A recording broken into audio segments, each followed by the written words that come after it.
Welcome to Revitalize Your Life, the podcast that's about to change the way you think about health, energy, and living your best life. Meet your hosts, experts in functional health, Mark and Joey, who are ready to empower you to take control of your health and well-being. Get ready to optimize, thrive, and take charge of your health. Revitalize Your Life starts now. Mark, my man, good to see you again. Good to see you too, brother. We are back, baby. We are back. Episode 3. Oh, cannot wait for this one. It's been a while, Mark, isn't it? We're doing a little bit differently today. We're I'm shooting from Close office. But Mark, you're shooting from your home as well. I am. I'm shooting from the only room in my home which is naturally blurry, which is really helpful when you're doing a video. Disregard the washing pile in the background. Yeah, it's just naturally blurry in here. Even when you walk in here without Zoom being on it, it's just blur. Oh, all right. Yeah, it's not my eyesight then. No, definitely not. Definitely not. Yeah, brilliant. Not the underpants in the background. Yeah, underpants on the radiators, none of that stuff. No. Yeah, exactly, I just have two very big whiteboards here, and they have client information on it, so I can't obviously show that. So everything is sure. Yeah, exactly, mate. Exactly. Yeah. Mate. But you're looking well, brother. You're looking very well. Had your hair chopped off. Thank you. Yeah.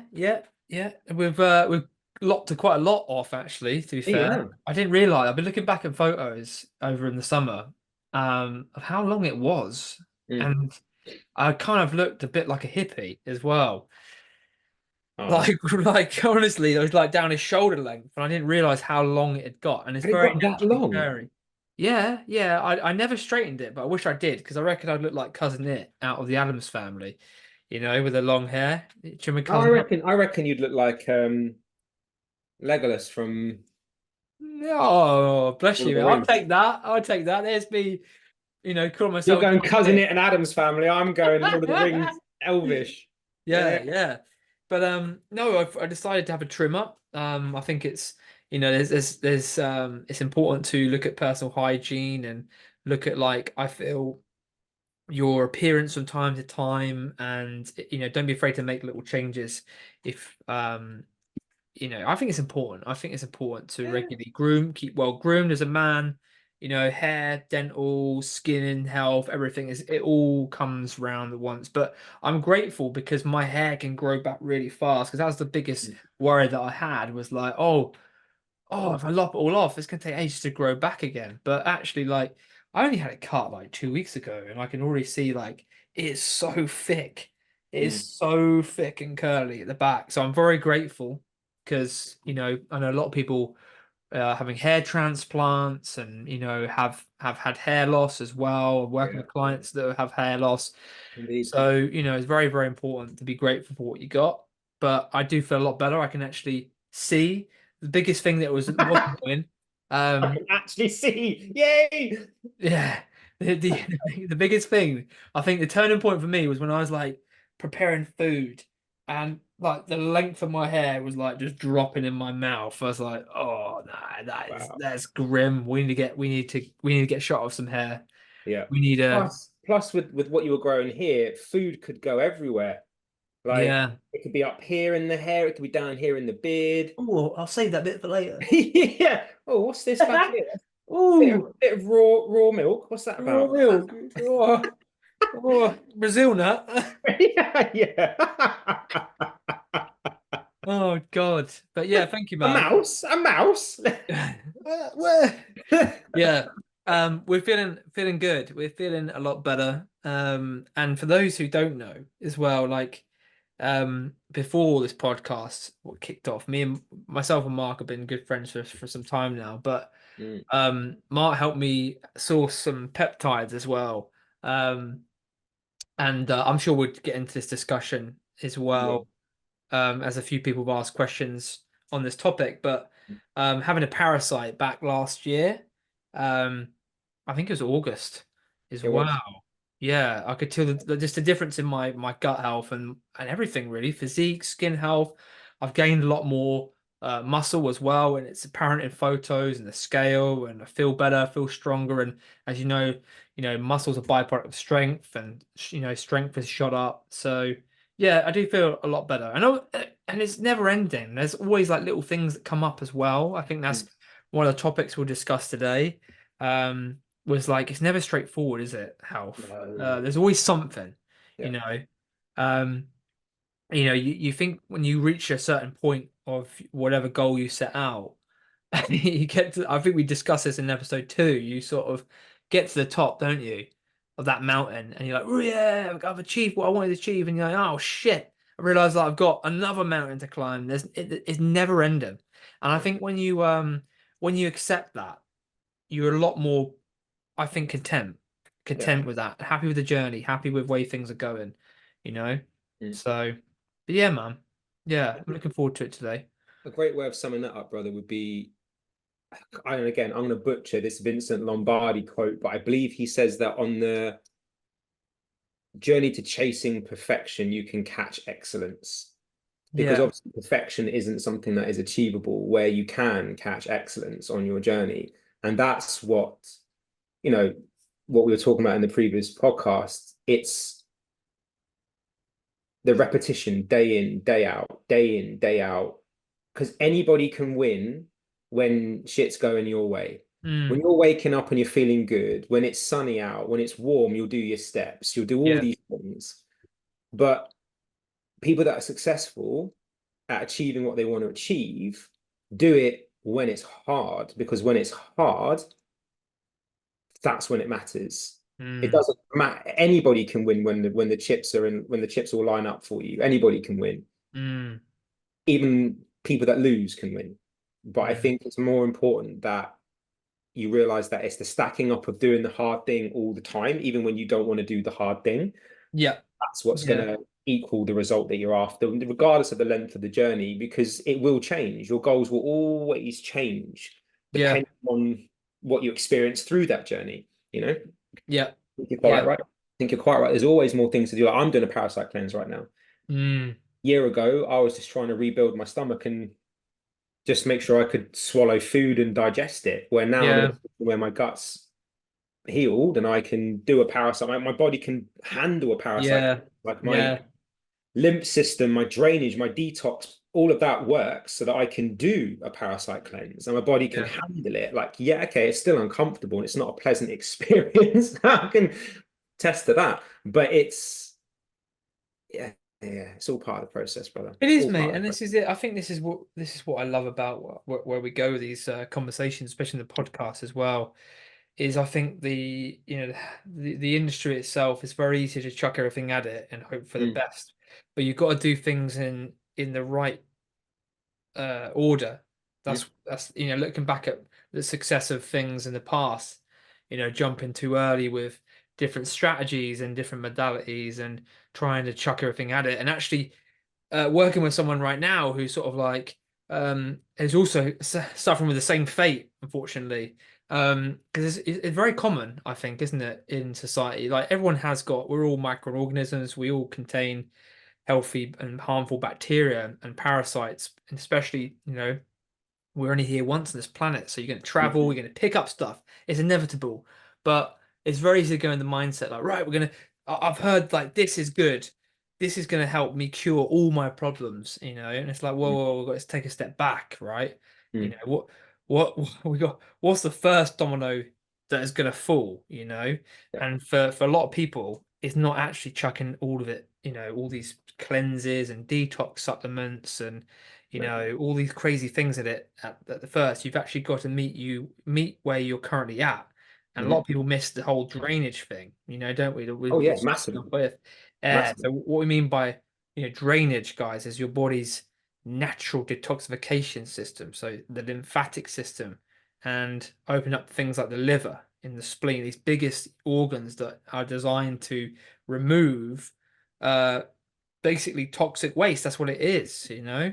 Mm, And I didn't know. I remember when I first had my gut health issues years and years ago with mold and all sorts of crazy stuff. You know, I thought, oh, I'll just go on a diet and I'll just plug on. You know, I've read like a probiotic supplement that's going to help with this, and then it works for a little bit, you feel better, but it doesn't actually address the root cause issues. So But it's doing things in the right order. that's hitting the nail on the head, though, isn't it? Mm, This is why doing a root cause approach is yeah, the only way to make this truly 100% tailored to the individual.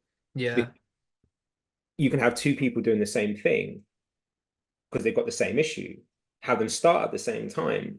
They will have potential paradoxical reactions to supplements at different times. yeah, One could go a week in and all of a sudden start having reactions to the supplements, where the other person could go 6 months in and yeah, then start getting a reaction. Everybody's, and there doesn't, some people might not get a reaction at all, but everybody's body is unique. Everybody is different. Everybody's journey to this point is different. So mm, the reaction and response and recovery process is also going to be different. Some people can heal their gut in 6 months. Some people need to take a year and a half to heal their gut. yeah, You know what I mean? yeah, Like, it depends. And I think what needs to happen to kind of realign this, because again, like I posted this the other day about noise over signal and about people taking a million things and yeah. saying, oh, Kill but why do I you. still feel like shit? Well, it's because you're taking all these things. Yeah, You're getting this hepatotoxicity going on in the body where the liver's struggling to process a lot of this stuff. The mm, body's having difficulty to process all this stuff. yeah, And this is just purely because we are now in a position where we are in a convenience culture. We are afraid to put in the work. We are afraid to do the heavy lifting, mm, which is why, if you actually do that, you're now in the 1% because 99% of people give up. That's yeah, why it's so easy to yeah, succeed now, because there's nobody there. The top's not crowded, it's the bottom that's crowded. Be mm, part of that 1% and actually do the work that needs to happen. Don't expect to take a pill and everything's going to melt away, or all of a sudden you're going to be like guns are blazing. Like, do the work. yeah, Right? yeah, It's such a yeah. simple, And it simple was hard. It concept. is hard. It's not easy. If it was easy, then everyone would be doing it, you know? It's one of the best quotes in the world. If it was easy, everybody would be doing it. Yeah, Right? exactly. We'd all be Greek Exactly. gods walking around looking chiseled and buff and beach Yeah, ready all year round.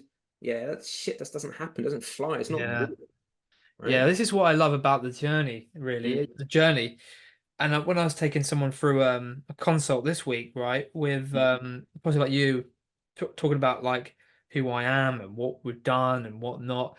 It's quite fun. Every time I bring up this photo, it says different stages of like of my health, almost like a mm, timeline of the last 10, 12 years. And I was like, right, I thought I had everything covered, and this is how, um my thought process at the time was of how I perceived, mm, getting in good shape should look like. But then what people didn't realize, like, yes, you're shredded, you got 4% body fat, but you got binge eating, issues and eating disorders, and you're doing, if it fits your macros, and we know from working the field we are now, it's not sustainable, nor is it healthy, So this is why I've been loving, the multifaceted approach of all this, like an holistic way of doing things, because mm, I believe is the right way. And it's very, very touchy subject, isn't it? Like, because we can get into that mindset of like, no, my way or the highway. mm, But we're very open-minded. We want to make that clear. But having a multifaceted approach, which sort of has this multi-dimensional aspect to health,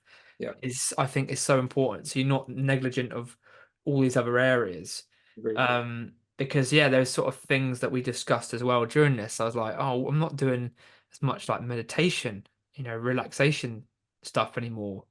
So that could be a big one. I'm very good at doing, the grounding and the workouts and getting sunlight and, doing eating well. That bit's the easy bit. Maybe I need to do more of the left brain stuff, the more Mm, relaxation stuff. And yeah, it's all a game, and it's all a game. It depends where you're at on the level, and it's mm, important to see where you're at and what you can currently do with the current level of thinking. exactly. You Exactly. know, Exactly. because yeah, I think it's very easy to get compared as well to someone else's health. Like, they're taking their morning routines, they're taking sort of a gazillion supplements, they're sort of waking up with red light therapy, they're you know they've got an hour 2 hour morning routine, and people we work with haven't got fucking time to do that stuff.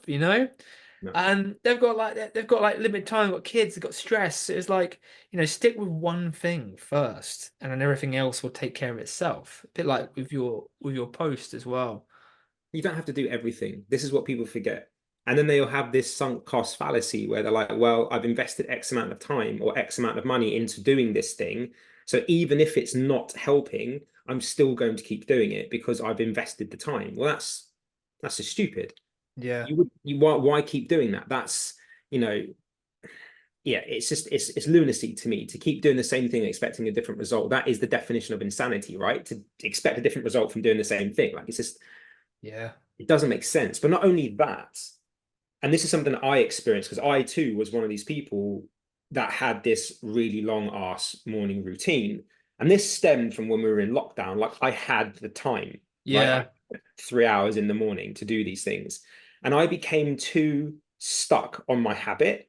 Mm. And it wasn't until a friend exposed this to me. And I was like, holy shit. Like I Yeah. genuinely am not able to function if I don't do these things in these particular orders because that's how I feel it needs to be done. Mm. So what this then made me realize, and this is from I think what's the guy's name who wrote Antifragile? I forget his name. Is it Nir Eyal? I can't remember his name. But anyway, the book's called Antifragile. But the point is, we should be anti-fragile. We shouldn't be so fragile that if we don't have our cup of coffee with some ghee and some MCT at 9 a.m., exactly an hour and a half after you've woken up, the world is not going to capitulate into an absolute shitstorm. Yeah. We'll be fine. And I Yeah. think that's the most important thing from all of these kind of habits and things that we've kind of built into our lives is that you don't need to do all of them. And if you No. can't some of them, fine. Pick the ones that have got the biggest impact. So Yeah. it's not massively important if you can just get your ass outside. Yeah. Simple. Breath work, just do it. Just do 5 minutes, 10 minutes. Just Yeah. do one round. It doesn't you don't have to do any if you don't want to. Just sit in some meditative space for a moment and just Mm. relax. Or do it while you're walking. You can still do a little bit of breath work while you're walking. Do some like some box breathing or something while you're walking. Like you can habit stack these things. Yeah. So I think it's about creating an anti-fragility to our existence so that we're Yeah.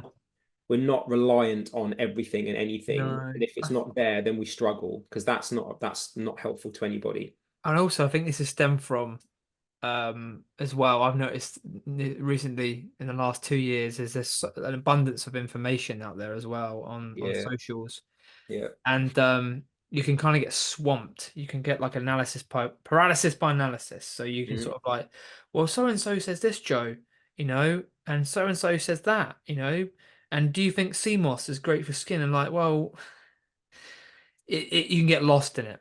You can get Yeah, lost in it. It's like, right, look at the evidence, look at the facts, yeah. strip it right back to the bare basics. And I think that is where a lot of us go wrong, is not even do the basics right of, People don't check proper facts, bro. hydration, Yeah.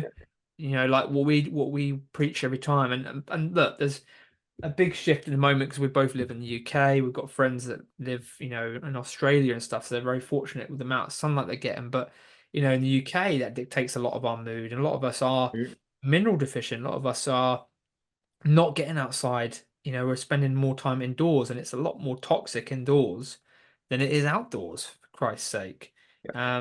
But then you get people on the other side of the fence. Well, what about pollution? Like especially where I live, I found it quite fascinating this week. We connected the dots with a client without going down this rabbit hole of why certain liver enzymes in his bloods have only just moved a little bit, despite Mhm.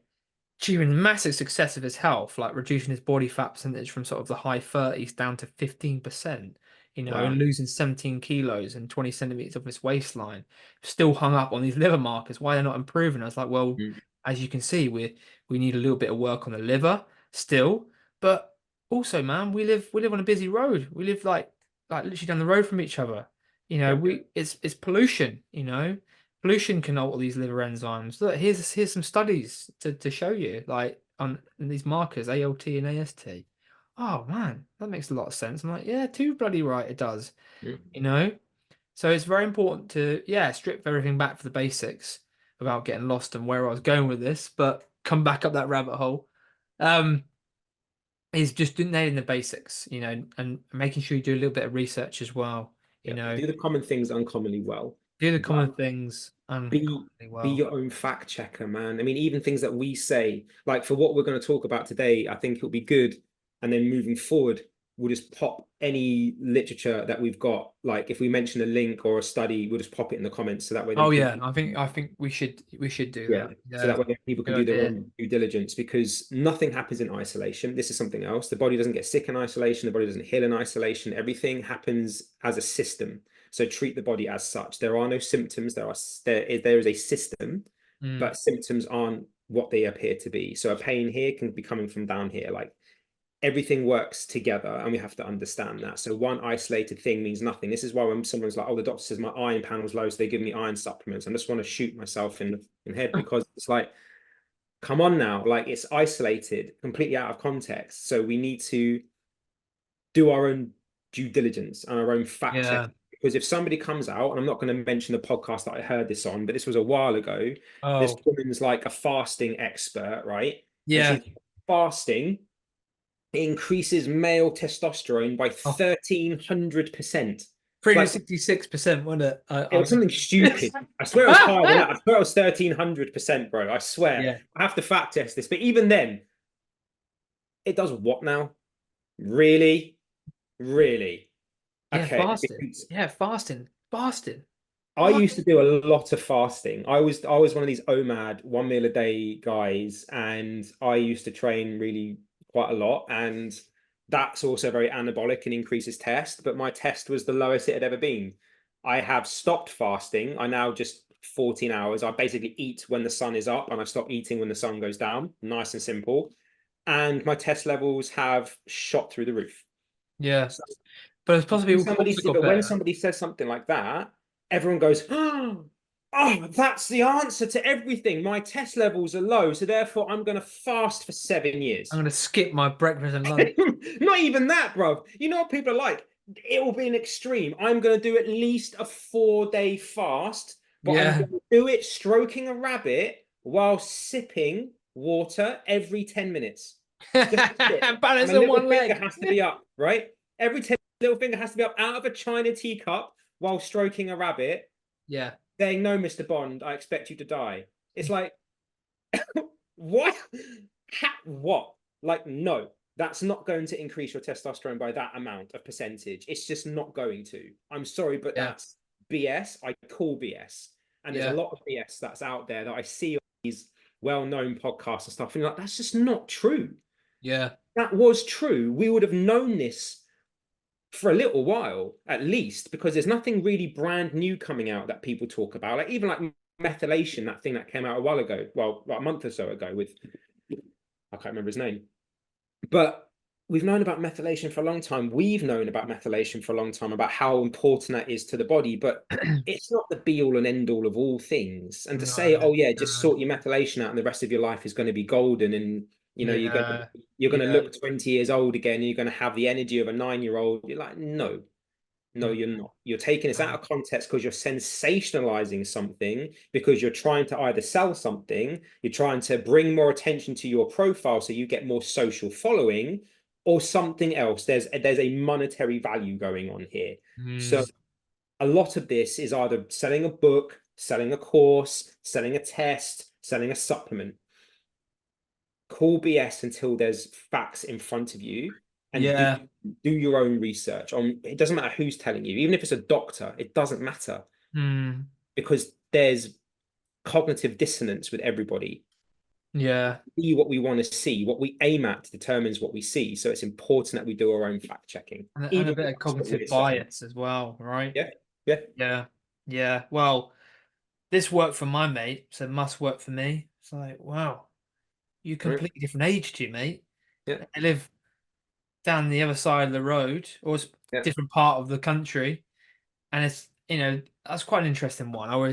Which again, I had to fact check this as well, but um, health is also defined by postcode, which has some truth to it as It well. does, it does. Social status as well. Social status, yeah, yeah. So the air that you breathe, the food that you're getting, the water, how much movement you're getting, it all Yeah, matters. All matters. But but just yeah, do. We've rabbit holed, but do the common things uncommonly well. Pull the big levers, low-hanging fruit. I don't know how many other different ways to say this.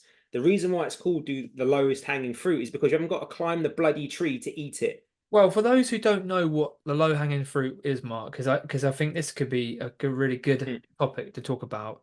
We Cool. could do a bit of ping pong with this. Like, All right. what would you call the most uncommonly things commonly well? What would you Sleep. start with? Sleep. Yeah, so sleep number one. Sleep would be number one. That would be the first thing that I say to people, like, nail your sleep. There's something called sleep hygiene. Yeah. Nail that sleep hygiene. Then you've got sleep consistency. Nail that. So Then, waking up at the same time, yeah, going to go bed to at the same bed and time. wake up within reason. 7 days a week, Yeah. not just 5. Yeah. And obviously, shift workers, we understand it's very different for you. You're going to need to use blue light blocking glasses, melatonin, grounding to reshape your circadian rhythm and anchor it for different time schedules. Better case, just don't be a shift worker. But I know that's not always necessarily possible. So Yeah. I sound rude, but 7 days a week, as close as possible, within half an hour to an hour, try and go to bed and wake up at the same time. Yeah. You are never going to catch up on sleep. Sleep debt is sleep debt. There is no way of getting that time back. It's impossible. So the more regular your circadian rhythm is, the better you're going to feel, right? And here's something else that you can add into the sleep side of things as well, is because our body works in ultradian rhythms every 90 minutes, so do your sleep cycles. So going from light sleep into REM deep or light sleep into deep REM, whichever way the cycle pattern is working, because you have more deep sleep at the front end of your, like, deep sleep is front loaded, REM sleep is the cycle. If you wake up within or in the middle of one of these 90-minute segments, you will feel like an elephant's been sat on your face all night. You're going to wake up like, oh God, what's happened? Like, where am I? Like, it feels awful. Everybody knows that morning where you're like, oh my God, did I even sleep? I'm like, what the hell? Yeah. That's because you've woken up in the middle of a dream. You've woken up in the middle of REM and it's completely disrupted you. So in bed, asleep, not awake and then in bed, but actually time spent asleep, 4 hours, 6.5, 7, 9, hang on, 4.5, 6, 7.5, 9. That's the way. So 4.5 hours, 6 hours, 7.5 hours, or 9 hours, which means if you're going to bed and you know you've got to wake up early and you've got a choice of getting 5 hours sleep or 4.5, do 4.5. Because if you wake up after 5 hours, you're going to wake up in the middle of another cycle and you're going to feel like crap. So get 4.5. If you can only get between 5 and 7 hours, get 6. You're going to feel a lot better because you're going to be waking up outside of a cycle. That's something for sleep. So ping pong.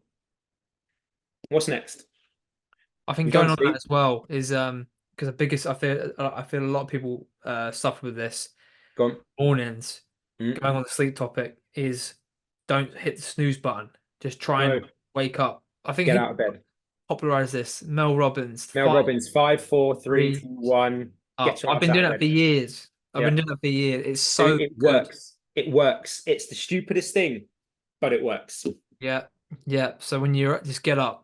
But the biggest game changer, because we possibly the next uncommonly common tip that I'm going to introduce is get up and try and get into daylight first thing, because that going on the circadian rhythm, which is your body's master clock, it's like an orchestrated event. It releases all your hormones at right times throughout the day. So we talked about sleep as vital for hormones. It's just vital for your whole health. Looking at isolation, it's like everything benefits you with having more sleep and having better sleep hygiene, but not hitting snooze, but getting up with the light. So one of the biggest things that I've done really it's been a game changer for our sleep is wake up with a light clock as well, especially in the winter months when there is daylight savings. So the hours of the daylight are shorter than in the spring, summer months. So that has been a really good biohacking tool. So for those who don't know what biohacking tool is, Mark, you're the biohacking wizard, but it's basically hacking your biology a little bit, isn't it? Yeah, it's using modern technology to live more closely to our ancestors in one way, and it's also using technology to enhance ourselves biologically. Yeah. There you go. I could not have summarized that better, but there you go. Nice. So there's something I was going to add to that, though. There was something I was going to add to that, which is important. something that I've been reading a lot more about recently is something called leptin resistance, All and right. how it's important from a hormonal standpoint to see morning sunlight or Yeah. morning light, because it signals the body to release a hormone called pregnenolone. And Yeah. this is our mother hormone. It is the hormone of all other hormones. No other hormones get made without pregnenolone. Pregnenolone production is triggered by light exposure. Mm. But, and here's the interesting thing, when pregnenolone gets triggered, steroidal hormones, cortisol and ones like that, get Yeah. down regulated. So leptin resistance, weight gain, blood sugar management issues, metabolic dysfunction is related to leptin resistance. Yeah. Too much cortisol causes leptin resistance. Yeah. So by going outside and seeing the light, you're going to release pregnenolone, which is going to drop cortisol production, which means your adrenals are going to start recovering. So you're not going to feel crap all the time. But it also means that you're going to allow the leptin to start to cycle and do what it needs to do, because cortisol is not blocking it. Yeah. Yeah. So, Again, I'm new into the leptin resistance world, so I might have just completely got that wrong, but I well, believe that's that's right. why it sort of helps with blood sugar levels management as well, Yeah, with 100%. getting up in the morning. But it's like, 100%. guys, like the light helps alert these systems. It does. It helps wake you up naturally without the use of sort of caffeine, because that's the biggest thing that I see a lot of people still do is they rather than just, going up, getting up straight away, getting outside, even just through the window if it's a cold day, or just on a day that is cloudy, Mm. just getting your eyes adjusted to the outside sunlight, daylight, regardless if Mm. it's cloudy, is 1,000 times brighter than the indoor lighting that we've got here. It is so powerful, and it has the ability to really benefit your health. But Mm. in the first sort of 20 minutes upon waking, there's a reason why these gurus and experts bang on about it, is because it works wonders. And if you don't believe me, do it for yourself and try it for a week, even a month. Give yourself a month and tell us how you get on with doing it. It is a game changer. So waking up with the light, even if it's pitch black, if you've got someone who's waking up at before sunrise, that's Mhm. where a daylight, like a light clock, can come in really handy. I use Yeah. a Lumi light, and it's I was going to say brilliant. Lumi's very good, and there's another one called Bayer. Bayer do Hey, one as well. yeah, yeah. But right, I've got another one, but I'll serve to you. So we All talk right. about sleep, getting up with the sunlight. So Okay. sunlight is getting in daylight more. Daylight. Okay. So next up then would be, we've already touched on it. It would be hydration. That's Yeah, going to be yeah. massively important. So I think here we need to segment hydration and mention that hydration, when we mention hydration, is not water. What we're talking about here is minerals. So you can drink way too much water, and that now completely imbalances the electrolyte and mineral balance within the body. This Mark, causes what are electrolytes, buddy? So people don't know. um, potassium, chloride, magnesium, uh, Sodium. sodium, and there's one more, isn't there? No, you bang on. Oh, bang on. All Sodium, right. potassium, chloride, magnesium. Yeah. Yeah.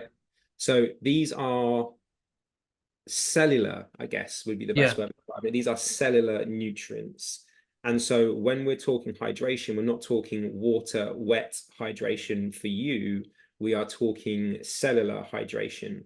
So what I have been doing for Christ since like 2010, minus the electrolytes that I now add, I just used to use Redmond sea salt or Celtic salt every morning, 500 milliliters of filtered reverse osmosis, doesn't have to be reverse osmosis, but filtered water, room temperature or cold, depending on what you want to handle. Doesn't really matter either way. We're going to add a quarter teaspoon of a decent salt or an electrolyte to it, something like Element or something like that. And that's the cellular side of the hydration there. We can also add in trace minerals as well, because our body does require certain levels of minerals. You do get around about 82 or so trace minerals from a good quality salt, but the body needs 102. So there are more. Things like silica and stuff like that aren't necessarily always in the salts. And then I add lemon juice or lime to it because it helps to pH the water a little bit. but it also helps to hydrate the body in a much more efficient manner. And obviously with lemon, Yeah. you're gonna get a ton of vitamin C as well. So we're talking about like basically boosting the metabolism. We're talking about cellular hydration, water for us as well. And then that system that's online at that point is ready to go. And you're Yeah. going to feel awake, and your brain is going to feel awake, where Yeah. coffee makes you feel physically awake, but then it's going to slam the brakes on around about midday and you're going to feel like crap. So I would Yeah. always start with that first. Do the hydrational side of things. That's key.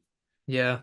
And going on that as well, I think for those who want that extra bit of vitamin C, it's not actually a lemon wedge. The lemon peel Yeah. is the highest Yeah. amount of vitamin It C is. Yeah. than So the actual lemon juice wedge. the whole lemon, or juice half lemon, Yeah. cut the other bits up and stick it Yeah. in the drink. In the summer, I haven't, again, I used to do this. Used to chuck that peel in filtered water, ice cubes, Yeah. which is, was a game changer to help Nice. speed stuff up. I like that idea. That's very good. But yeah, hopefully so far you guys can kind of see like these are like the basic things, Yeah. common things, and basic Common things uncommonly common. well. Yeah, what Yeah. Mark said. Yeah. Start with those first. Sleep, get up in the sun, hydrate the body. Yeah. And I think the next bit is Going, without all these palming cold it back to you. showers, all these not like they have their place. Everything has a place. It But I does. think for someone who's not got a lot of time, is stressed out, which is most of the population, I think just getting some sort of movement in. Yeah. Agreed.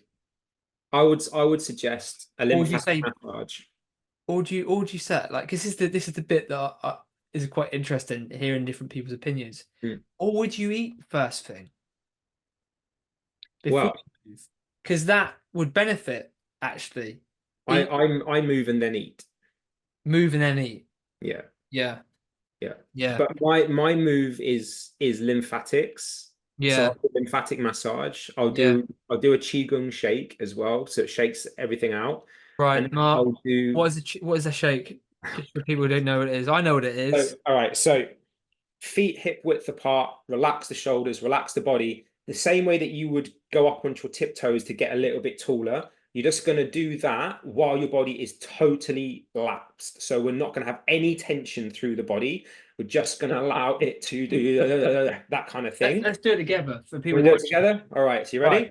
So relax the arms down by the side of the body. So just relax. And now just boing up and down on your toes. There we go. So that's a qigong shake, and you can add in some noise. They can go, which gets all the, I guess, from an energy perspective, from a chi perspective, it gets all of that energy moving through the body. Yeah. But from a drainage lymphatic perspective, blood flow perspective, your blood's moving. Jumping jacks do the same. Running on the spot would do the same. That kind of boxes drop from side to side would do the same. Just get the body moving. And then I'll do one of two things. I'll either do a sun salutation flow, which is a yoga thing, which takes literally 2 seconds to do, which is going to be opening up everything. Or I do a Tai Chi Shaolin version. Same thing, takes 2 to 3 minutes to do, but one is more fluid because it's the yoga one, and I do that looking out of the window, or I do it outside because it's the sun salutation, and it's more breath focused, where the qigong one is more they get you bounding down, and then you open up all the pathways of the fingers, then you open up the wrist, then you open up the elbows, then you open up the shoulders. Like, you go through that whole process. You do rotations, you do drops to get the body working. So it depends on which one, but it takes 2 to 3 minutes to do them. That's the movement that I mean. Then I'll eat. Then I'll go for a quick, maybe 10-15 minute walk, or I'll jump on my walking pad that I've got here, and I'll start checking things that I need to do for the day, and I'll get my steps in while I'm doing it, because after you've eaten, it is important to move. So that you stagnate too much. And in between that, all of that, at some point, you're going to have a bowel movement as well. So that's going to be helpful. So what I would suggest, yes, have some food first thing in the morning, 100%.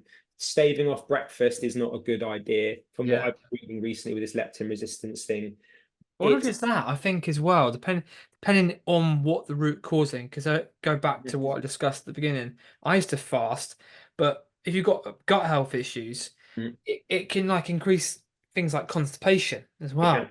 Well, it affects your migrating motor complex. Yeah, yeah, Mhm. So if you eat too much, it too often, it affects the migrating motor complex. And if you eat too little, it will affect the migrating motor complex. So it's about finding that middle balance. So when our grandparents used to eat 3 meals a day or 3 square meals a day, as they said, that's pretty much a standard thing. yeah, So you'd eat probably your largest meal in the morning to sustain you for the rest of the day. You'd have a smaller lunch, if yeah, anything, like maybe like I don't know what they would have had back then, maybe a sandwich or something.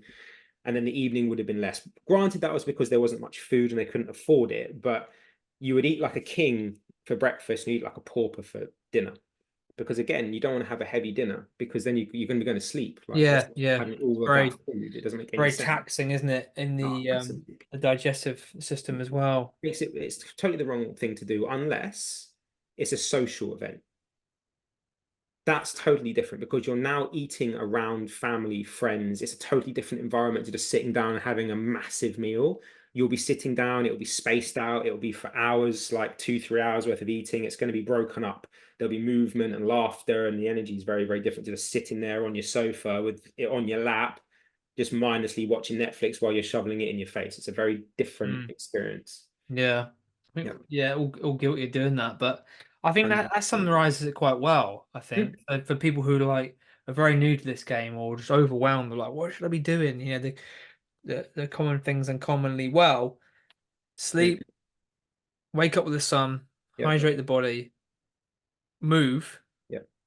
and try and eat first thing. And actually, that'd be good because there's different, obviously, to do with socioeconomics, location. I think money comes into it as well. Not everyone Mm, can afford to go organic and buy really expensive foods. I think maybe a couple of different meal ideas for people mm. to have first thing, you know. Yeah.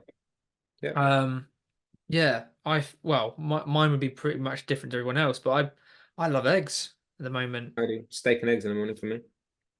But for someone who can't afford steak and eggs, you know, just Oh, eggs. eggs, avocado, bit of feta cheese, banging. Yeah. Yeah, man. What's helped quite well. Again, a nice little tip and trick for people with something like alongside eggs, if you've got time to have them, is using things like bitter vegetables. Because Mhm. this is the one that blew my mind, how beneficial it is for your liver and bile. Yeah. Using rocket, watercress, 100%. yeah, lamb, Aubergines, lettuce, yeah, radish, radish with your eggplants. eggs. Yeah, Yeah. yeah. Amazing. Amazing. Ginger. Like, Well, ginger's not actually bitter, but it helps. yeah, yeah. Oh, that combo is just banging. And I Yeah, forgot about the feta cheese. Oh, got yeah. me thinking now. A little bit of Love a little crumbly bit of feta feta cheese, cheese. Do mate. you know what I have Feta been cheese doing is actually with incredible. eggs? Is because of obviously being in this parasitic diet as well. Pumpkin seeds are a phenomenal food, Love pumpkin seeds. anti-parasitic. But sprinkle them on your poached eggs or your if you've got time to do poached eggs. Sometimes I just scramble them in a pan, ghee, Mm, off they go. You know, you'll always have people like, oh, you shouldn't cook those yolks, it will oxidize them. Yeah, we know all that, but look, we're talking for the general public, for people who haven't got like a lot yeah. of time, you know, but they've got like 5 minutes. Eggs are so simple and so like so quick. But if you're Mm. someone who has got to go on the go, a quick like I'm going to be out the door, I've got to eat my breakfast on the train or something like that, Yeah, be the person that's got eggs in a Tupperware box. I dare you. or mackerel fillets. Yeah, eggs and salmon on the train. They're Can I gonna sit love here, please? you. They're Yeah, gonna love sure, you. sure. Oh, no, no, no. Oh, mate. It's like when you go on a school trip and that poor kid's mum made him egg sandwiches. You're like, why did you do that to your child? Whoa. Yeah. He's on a coach for 2 hours. I remember I did that once when in our old private PT studio. I cooked scrambled eggs in the microwave. Um, Mate. fucking exploded everywhere. Wow. Absolute nightmare. But anyway, it absolutely started rotten eggs for days. That's So the, lesson learned. You know, the boiled eggs, bit better. You know, but what what breakfast ideas would you recommend for someone on the go? I'd go hard-boiled eggs. So easy, dude. Like cook them the day before. You could get a pack of 12, hard boil them all. Literally boiling water for 5 minutes, turn it off for 5 minutes, drain it, put them in cold water for 5 minutes, done. Like it's like a 10-minute, 15-minute process. And now you've got Yeah, all the eggs ready to go, and you can just take them out and you can put them with salad. You can literally just open up your salad box and just take out what you've made, your yeah, feta, your mozzarella, what have you, drizzle some olive oil, some balsamic if you want it, some seasoning, some herbs, some rosemary, whatever it is you want to stick on there. Chuck the eggs in there, some feta cheese in there, whatever. Bam, you've got your meal. Take it on the train, nice and yeah, simple. I think yeah, eggs is always going to be a simple thing to do. yeah, Uh, but I would suggest as well, like just whatever it is that you're planning, plan ahead. Make sure yeah, that you batch cooked whatever it is that you're going to have. Like if you've got a roast chicken, that's again like a time saver for me. Like I'll get a roast chicken, roast it. That's meals for days. So yeah, I'll just break it all up, and then you can yeah, breaded chicken, whatever you want. yeah. Or a one that I've used a few times this week actually. Go on. Um, I've used smoothies and I've used Yeah, yeah. buckwheat porridge Mm, with like adding in a protein powder in there, adding some sort of some nut butter in there. Obviously, we're all different. We're all biologically different, so you're going to mm. respond to different foods. But I think it's whatever sort of works for you is Yeah, the big one. yeah. But I think one of the best breakfasts you could have isn't having a big cereal. Like the only reason why I have had buckwheat. Well, buckwheat is a pseudo cereal anyway, Yeah, isn't it? buckwheat's Gluten fine. free. You know, a lot of people have porridge for breakfast. I think it's possibly I've actually not trying to demonize anyone from getting away from porridge, but ideally, if you are going for it, would you say, Mark, sprouted, gluten free porridge Yeah. oats, something like Rude Health, do a good brand, I think. You're gonna pay through the nose for them though, sprouted Yeah, oats. Expensive as hell. yeah, But it's removing any phytic acid that's in there. Plus, the only other thing about oats, and I don't think soaking or sprouting stops this, there's something inside it called DON. yeah, I can't remember what that stands for, but it causes gut dysbiosis issues if yeah, consumed in. It's a mycotoxin, basically. The same way that mold is a mycotoxin in coffee, Don is a mycotoxin within oats. Not in all oats, but in ones that have been left to kind of fester. So your more yeah, expensive oats probably won't have that, but your cheaper oats will. And this is going to cause you gut issues. So as an example, if you eat oats and you feel bloated afterwards, that's not because you've just eaten loads of oats, because let's be fair, when you eat, it's going to sit here, which is your stomach. If you bloat in your stomach, sorry, lower down, below your stomach, belly button area, below the belly button area, this is now small or large intestines. It's yeah, not your stomach. So you have now eaten something that has caused your intestines to bloat, which means they've created gas. This is a reaction that's happened because something in there has reacted to that in the oats and created this gas that's not supposed to necessarily happen. So yeah, this bloating isn't normal to happen after oats. So if you do get that after oats, buckwheat porridge, rice flakes, I'd choose other things, because it's definitely showing that your body's not able to handle that yet. That's not yeah. to say you can't. I don't believe you should omit things entirely unless you No. are actually critically deathly allergic to But someone, there's to so many. someone, Yeah, but to mate, there's something, so not to many. someone. Yeah, there's better cereals. Like we've been Yeah, using this. Like I use so like post training, depending on what what we've got. But I like rotating in new foods and keeping as best I can. But mm, for convenience, when you haven't got a lot of time, things like gluten-free rice puffs are a brilliant option. love gluten-free rice puffs. Yeah, Halo, spelt the puffs. Halo spelt puffs. Yeah, you got me on them. Here's a yeah, I did actually. Millet. Here's one for you. M&S sell spelt puffs, just standard Yeah, spelt puffs. They are incredible. Now, what's great about spelt is even with my IBD clients, I'm getting like 99% of people handling spelt puffs from the get. yeah, Like, there's no yeah, real reason for them to need to modulate their gut to be able to eat them and tolerate them. So spelt seems to be one of these things that most people can handle. It's an ancient grain, so it's green. not been genetically modified. And it's the same with buckwheat, an ancient grain that's not been modified. So our body can actually handle it. But Yeah, again, buckwheat, rye, some of these other ones, they do need a little bit of priming with some people. Like I needed to prime my stomach for rye. If I'd had rye before that, it would just, I'd look like I was 50 months pregnant. It was awful. Oh, Yeah, it yeah, wasn't pleasant. So just try little things out. And if it doesn't work, it doesn't work. But it doesn't mean it yeah. won't work at some point. It just means that your gut's not ready for it yet. You need to reset it first. So Oh, I yeah, do like my spelt I puffs do. and these. We've got a little thing in our community, a couple of clients that have rotated the gluten-free rice puffs into their nutrition plans. Right. It's called the goat bowl. So well, we I know both this. researched this, didn't we? Yeah, yeah, yeah. So like everyone is raving about like whey protein, and it is depending on the source. Like you and I, we always like, right, what grass-fed whey protein are you on the minute? Oh, Joe, I'm doing this. We both found like the goat of all proteins, didn't we? Funny Yeah. enough, Dum-dum. it is goat protein, and it's Yeah, higher in amino acids it than is. cow whey.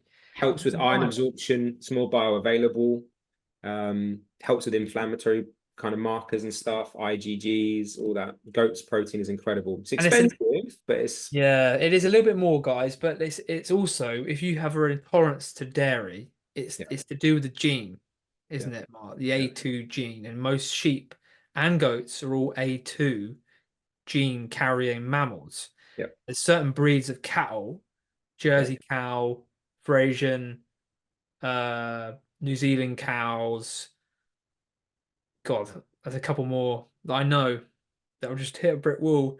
They contain their cows that have the A2 gene, Yeah, which are a lot better than yeah. those who are not from those type of dairy cows. I think that's to do with casein, isn't it? But it's to do with the casein, yeah. It's to do with the lactose enzyme that we can't really break down. But Mm. the goat bowl, you put your scoops of goat whey into your ice puffs, coconut milk, or some sort of sheep or goat milk if you can handle it.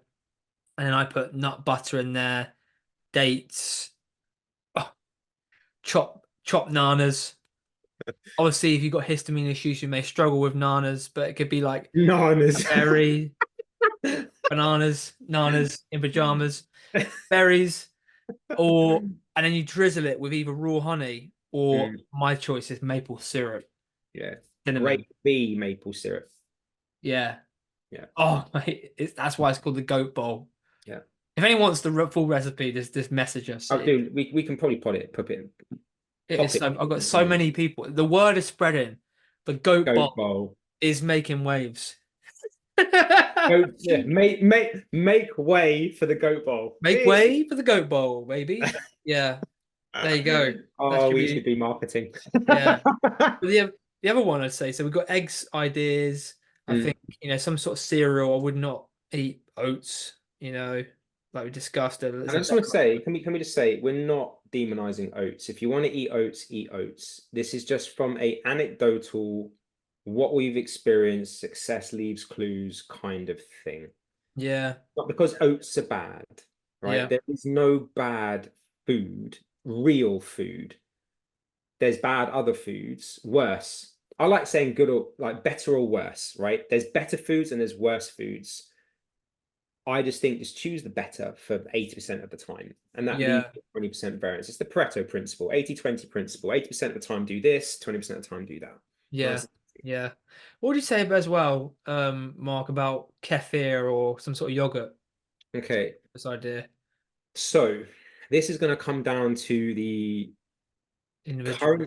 current bacterial makeup of your biome. So if you don't respond well to certain foods, if you bloat and you get gassy or belchy, or there's fluctuation between constipation, loose stools, all this type of stuff, upper abdominal bloating, whatever the case may be, when it comes to that type of thing, you're not in a position to probably handle kefir because we're talking about a prebiotic drink, which is going to be giving your body certain bacterias.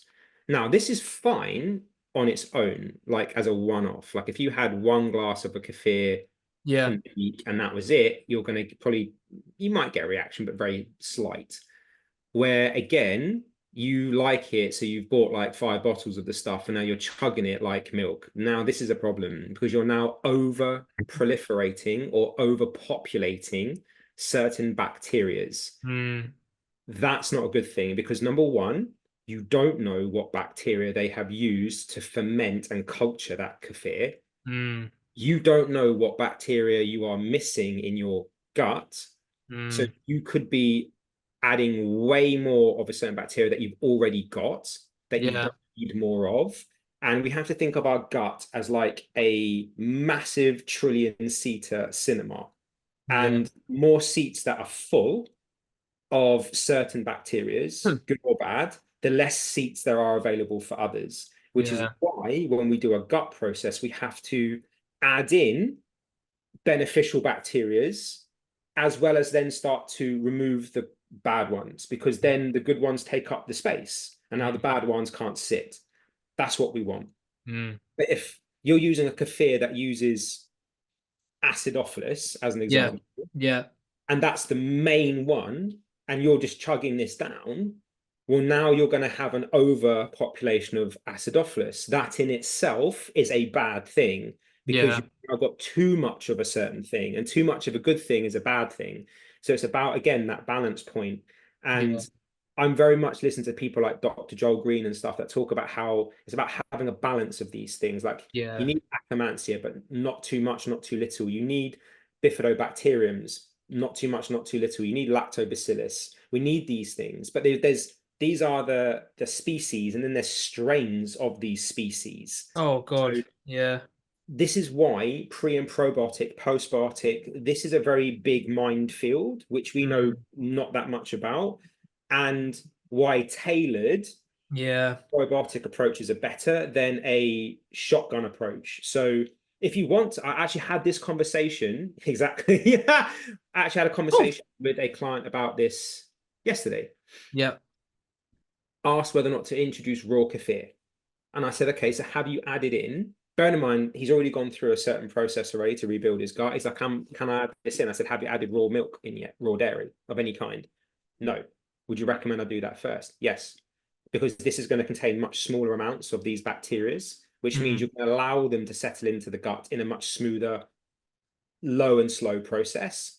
If you can handle that after a couple of weeks and you've got no reactions whatsoever, whether it's raw A2 dairy or raw goat, whatever, cool. Add in some raw kefir. But again, don't buy 4 bottles because it's on special. If you're getting raw milk, buy the raw kefir from the same place. So that way then you're knowing what bacteria you're getting because they're going to use the same bacteria. So yeah, it's now just going to be stronger, right? Because as you know, gone off yogurt is just basically fermented yogurt, right? So like the more it ferments and the more it goes off, the more it's pungent, but that's just the bacteria growing. And it's the same with yogurt. yeah, Yogurt, again, they'll use very specific cultures and you will get an overproliferation of those. So if you like your total yogurt, that's fine, but switch it out every now and again because otherwise yeah, you, I think they use L lactobacillus plantarum or something. I think they use in there, something like that. That's one of them. You're just going to get an overpopulation of those. So yes, yeah, yeah. That's just why I like rotating actually with sheep and goat, yeah, or I'll do a Greek yogurt like yeah, a skyr, or yeah, I'll do coconut yogurt as yeah. well. I do as Completely well. different Yeah. benefit bacteria there. And But if I you think, really want to go to town in it, which is what I did, I bought my own yogurt maker. So I can make my oh own yogurt wow, with the bacteria that I need. So I can use L. reuteri, L. gasseri, Bacillus coagulans, whatever it is that I know that I need, yeah, yeah. I can then Oh, populate Mark, that. I know where to go to get my coconut yogurt then. 'Cause it's bloody Damn five right, pound buddy. 25 a pot. I spent like a year and a half, mate. It's so simple to make. It's ridiculous how much money they charge and how easy it is. Oh, And don't you stop don't it. even mate, you don't even need a yogurt maker Stop it. for raw homemade yogurt. You just need a bowl and like a muslin cloth or like a beeswax wrap you can place over the top so that it heats up. And then Right. leave it there for 24, 48 hours and it will populate the bacteria. And then you just stir it up, stick it in the fridge. Job's done. Okay. So we will get Mark Please don't do this now. without without researching it first, please, because we don't want you being like, oh, I tried it and now I've got really bad stomach. Yeah, do it properly. Okay. That's what I recommend. But it's Okay. easy to do. I was gonna say now we would like Mark to do a kitchen series making some Oh, I coconut will. I'll do it. I've already got people that want me to do like a series where I actually show how to make the face serum peptide thing. So I need to shoot that properly. So I'll do that, and I'll do the yogurt one as well. It's dead easy to do. It came from what was that guy I told you about the book? Supergut, was it? I can't remember, mate. We've Oh, it was a long time ago. It was we've a got so couple of many years book ago. I know. recommendations in my. Dr. William somebody or other, I Okay. think. But it's a book. I think it's called Supergut. Okay. And it's a SIBO yogurt basically. It's a yogurt that you make to help address SIBO. That's what it's for. But I just changed it. Yeah. Interesting. Yeah. Well, I think we should move on to the Q&A, man. This is where we're sort of deep diving. But what we'll do, take a little quick break. I need a little. I go to the trip to the little boys' room, as they say. Well, I'm going to go to the gents. You enjoy the little boys' room. Oh man! All right, let's rephrase that. Right, the gents. I'm going to go to the gents. Go to the gents. Yeah, mate. I'm going nowhere near a little boys' room. Let's edit that bit out. Let's edit that bit out. Upon reflection. Yeah. Nothing about the toilet. Nothing. I'm going to use the lavatory. There we go. Yeah. Right. Be right back. Yeah, we'll be right back, guys. And we're back. We are back. We're back. We are. Right. So we, as promised, hope you guys are still here and still with us. We've had a blast so far in episode 3. Well, they wanted a longer podcast. We've done an hour and 24 minutes of us just rambling. Yeah, have we? Wow, that's blown through. Yeah, hopefully the editor will bring that down to at least 34 minutes. Right, let's go to it because we've still got to fit in these Q&A. We will. We'll quick fire these. Cool. All right. Well, thank you to everyone who got involved with this in the Q&A. We will do a lot more of this, so thank you very much. So, Mark, I'm gonna first on our list is. I think do you want to read them out then? You read them out, bro. All right, go on. I've got them here. Right. I'd say this is one. It's mainly for you, right? Okay. Oh. Because you love a gadget. I'm not wearing any gadgets at the moment. I do. Mark is gadget man. I am. Gadget man. Go gadget arms. Which heart rate monitor is healthy to wear? Okay, that's a great question. Right. So all of them are going to emit some form of electromagnetic frequency. There is nothing that you can do about that because of the fact that they will be Bluetooth enabled. What's important is that you get the ones which have the low EMF frequency kind of grade. So as an example, Whoop is low EMF, low native EMF. Aura, the one that I'm wearing here, this is the same. They are, and there's another one called Biostrap, which I used to wear on my other wrist, but I don't wear that now because I use the Aura to monitor the same things. But the Biostrap, again, is a low EMF frequency device.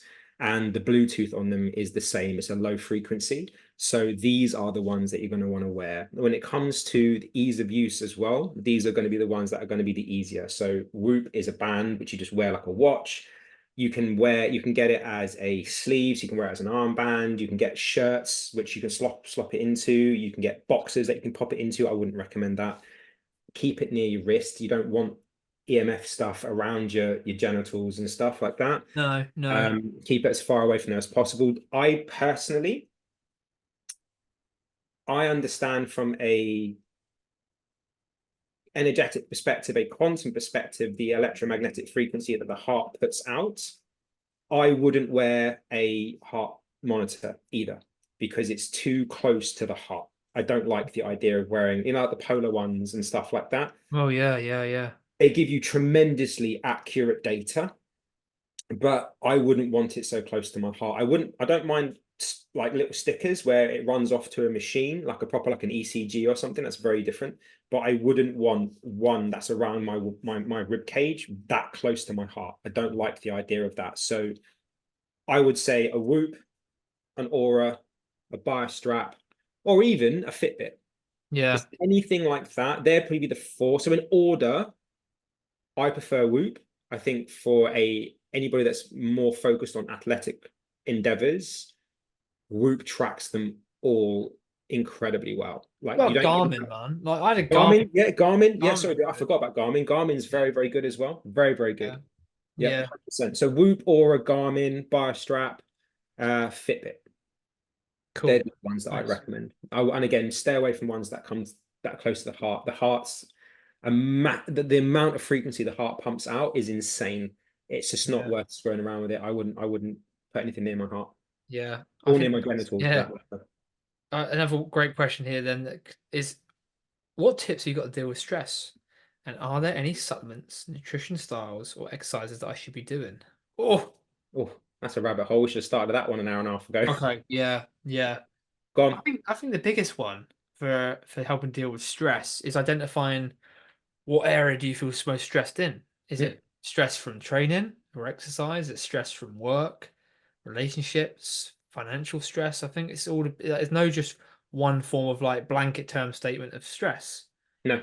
It's there's different areas to go down to. So I think identify like where you feel the most stress and strain, like where you feel a bit irritable, a bit anxious, a bit angry, frustrated.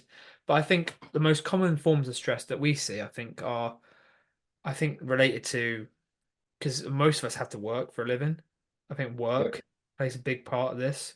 So, you know, not everyone can get away with, working a job they absolutely love, but, you know, that's a big part. I think that can, if if you can find a job or something that you absolutely love, like, you wake up every day and it excites you, but like what we do, I bloody love what we do, you know. mm, But I remember there's a time when I was really stressed out doing a job I hated, mm, and we've all got the power to change all that as yeah. well. But I think that could be a big one. Mm, I think just breathing more, doing more we call woo woo stuff would be a good one. Learning to sort of use your breath work and yeah, it's not, meditation isn't just sitting there chanting a load of religion and then singing and humming and floating away from the carpet. It literally takes 5 minutes, doesn't it? It's just yeah. creating space for you to think and be present, because some of us are not present, and that can also has been shown to reduce stress. Yeah. But breath work's a good one because most of these things are free. You don't need to make Oh, massive yeah. changes. They are. They're all free. And the And breath is linked to the nervous system. Simple as that. yeah, And it's yeah, linked to the brain.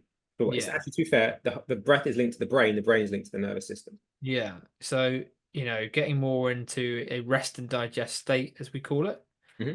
preferable. But you Yeah. need good forms of stress as well. Like Yeah. exercise is a good form of stress. We need that to Mhm. adaptate, to get that adaptation to get better, stronger, fitter, healthier. Yeah. But then nutrition styles, I think this is today largely with I think a highly processed diet. Like we know that studies. So, eating really poor foods that aren't real foods are going to cause a lot of stress. Of course, yeah. Because it's going to Um, inflame the body. Eating foods that your body can't handle, eating foods that your body is not able to tolerate or digest. All these are going to add stress to the body. Yeah. And this has actually come up quite a bit actually, is like, what supplements would you recommend for this? What one supplement would you recommend for that? I Mm. think we could be sneaky here. And I'm sorry guys if it's not the answer you're looking for, because we've got someone else who's asked if you could just take one supplement or peptide, what would it be? Mm. I'm gonna go with I mean, you can go with the peptide because you're that is your jam. It's not my jam, but it's hard to say without having your blood work done what you need. Mm. I think It's true. It's that true. that needs to be said, Yep. and we've all been guilty of it, of taking Yep. all this. There's amazing things for helping reducing stress, supplementation wise. L-theanine's a good one, isn't it? Hmm. The classic one, ashwagandha, but that has a negative interaction long term. Hmm. Passion flower, lavender, like even just using fucking lavender, Christ's Yep. sake. Taking lavender. What If else would you somebody, recommend? if somebody wants just some options, because we have to remember, again, regardless of the type of stress, because there are like 5, 6 different types of stress, which you've already mentioned, right? So you've got the physical, mental, emotional, psychosomatic, blah, blah, blah.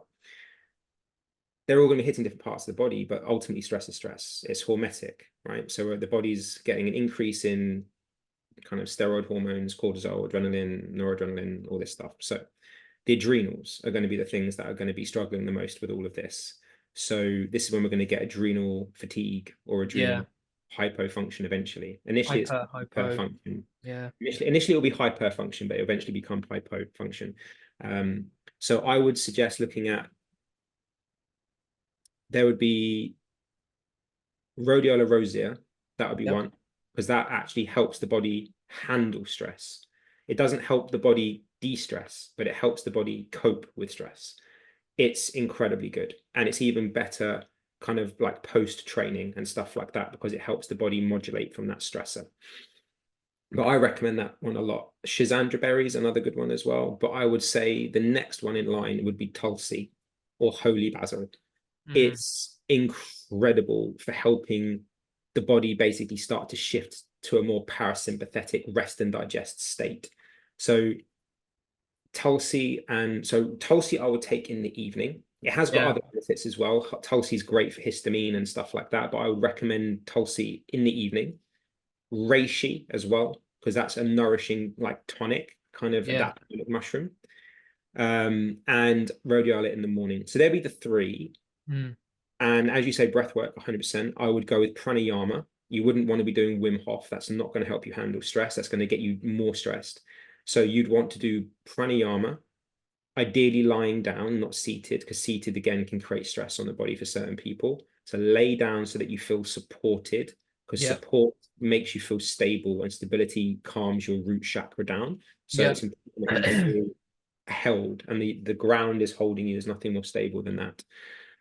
Pranayama or yoga nidra, non-sleep deep rest.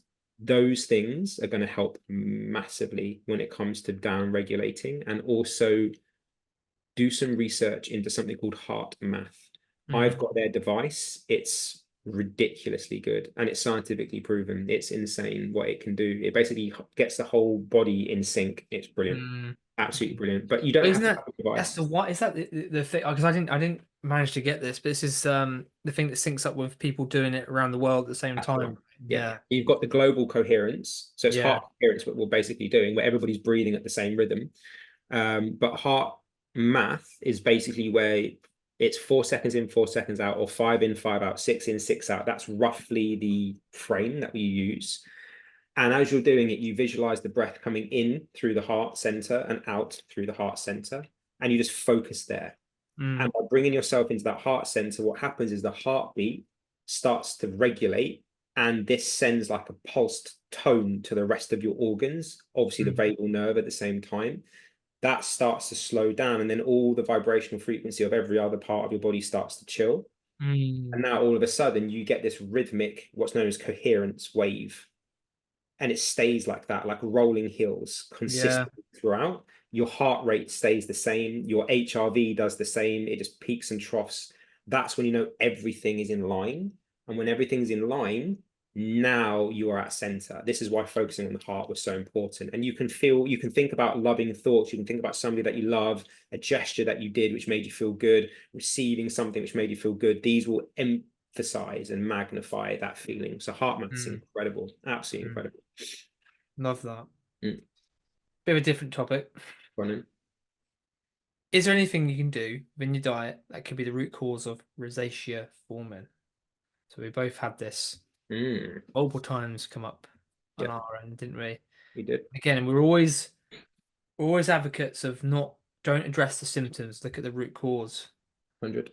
And we both sort of, well, you talk about what we found with the increased substance P.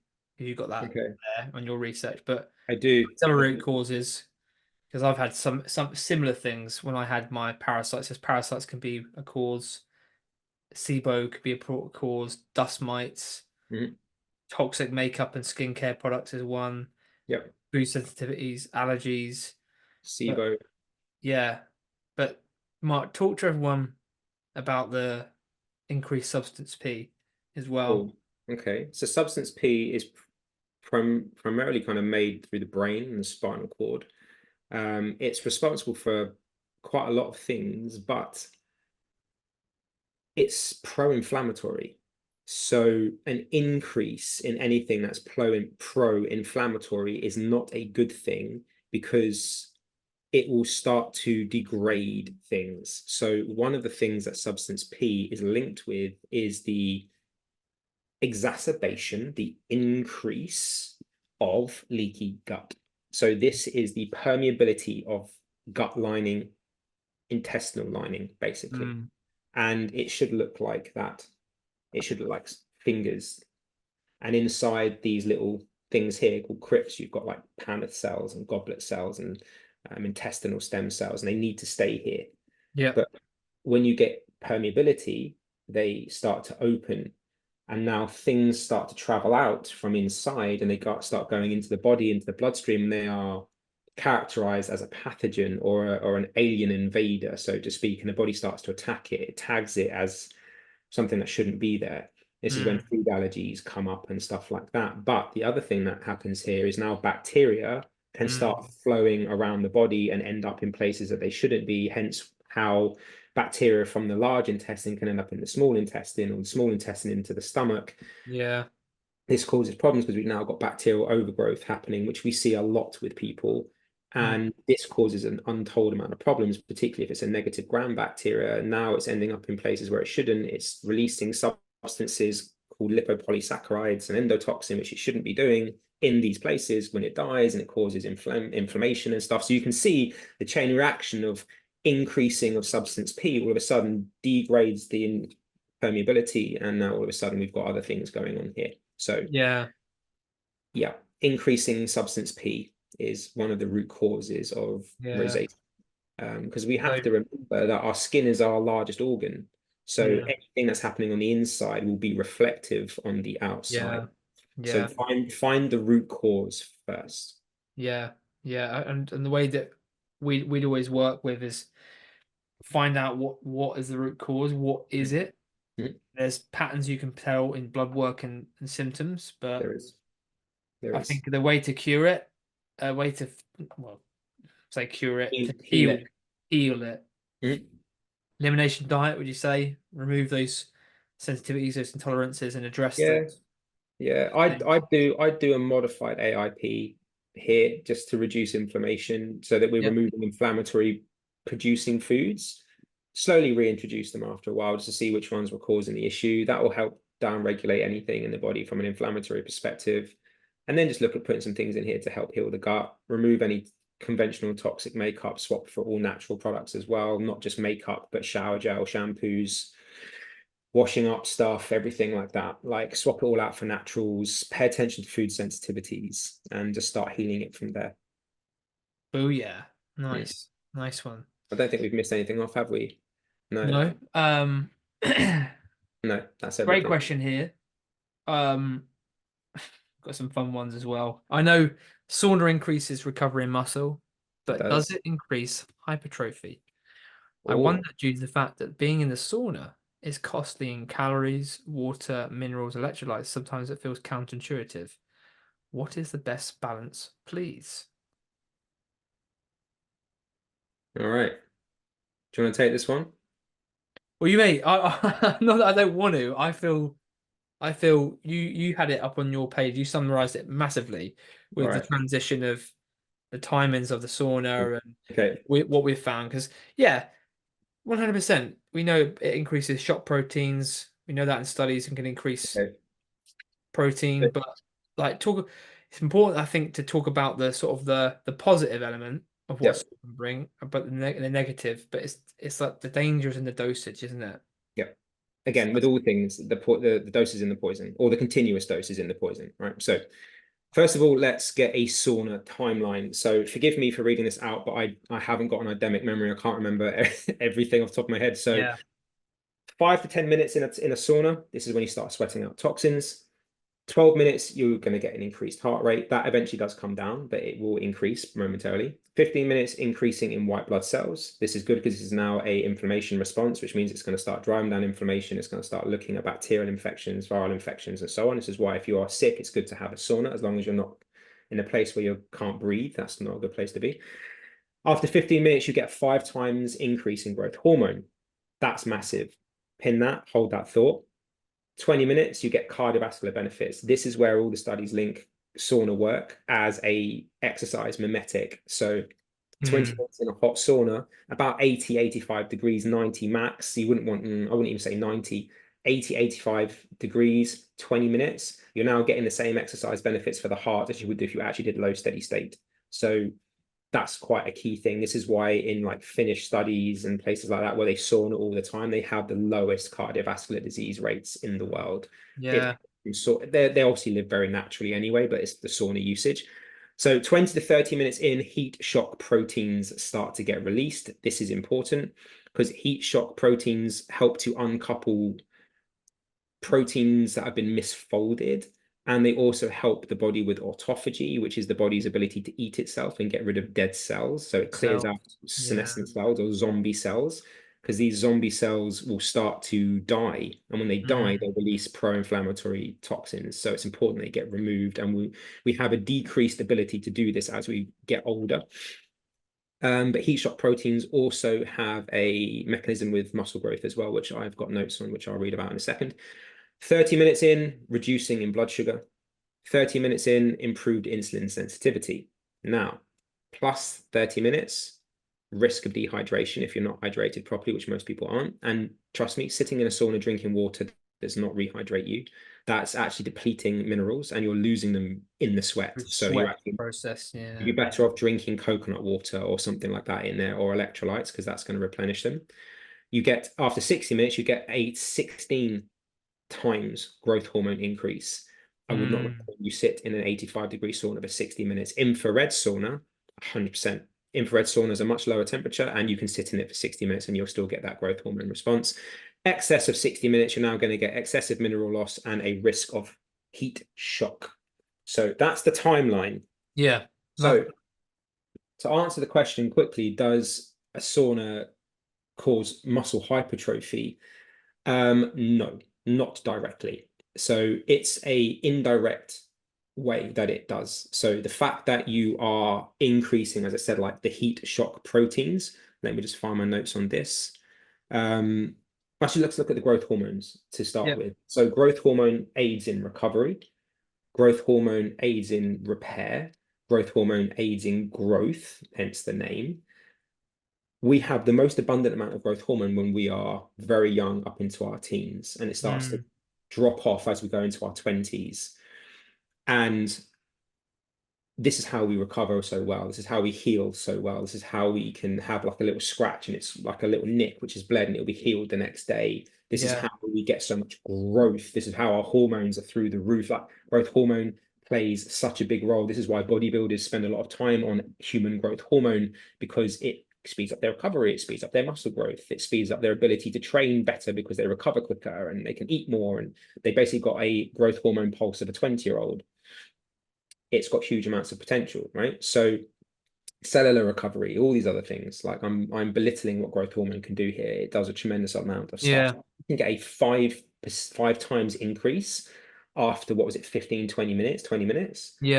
Huge. So yes, that will contribute to muscle hypertrophy because you're going to recover quicker, which means you are now going to get more time in the gym. That will then mean you can train more, which means you're going to get more reps in, which means you're going to get more hypertrophic response.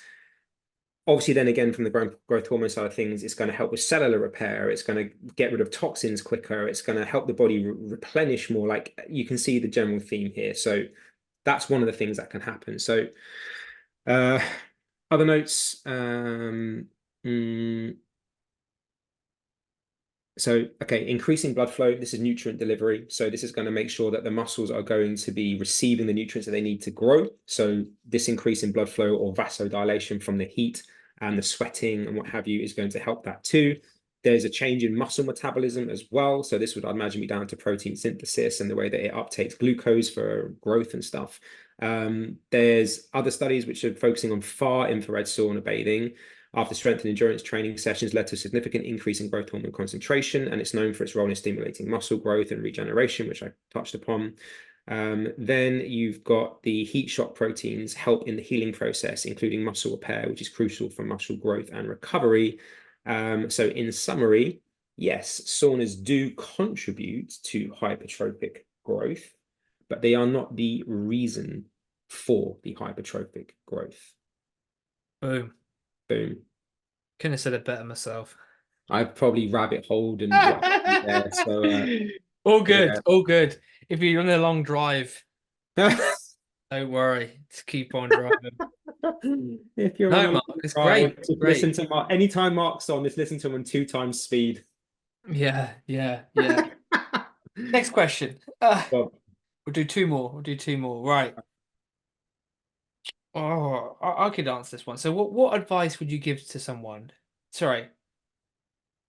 Yeah, do you know what? Here we go. What advice would you give to someone who is just starting their fitness journey? I love that. That's a great question. Because oh, it is very overwhelming in wicked. this That's a industry. wicked question. I like that. Okay. Yeah, it's Go very, on, very bro. overwhelming. So yeah, thank you, Shepherd F87. We're not going to give any names, but thank you. That's a good question. Um, I think it's just yeah, I was going to coin your quote. Do the common things uncommonly well.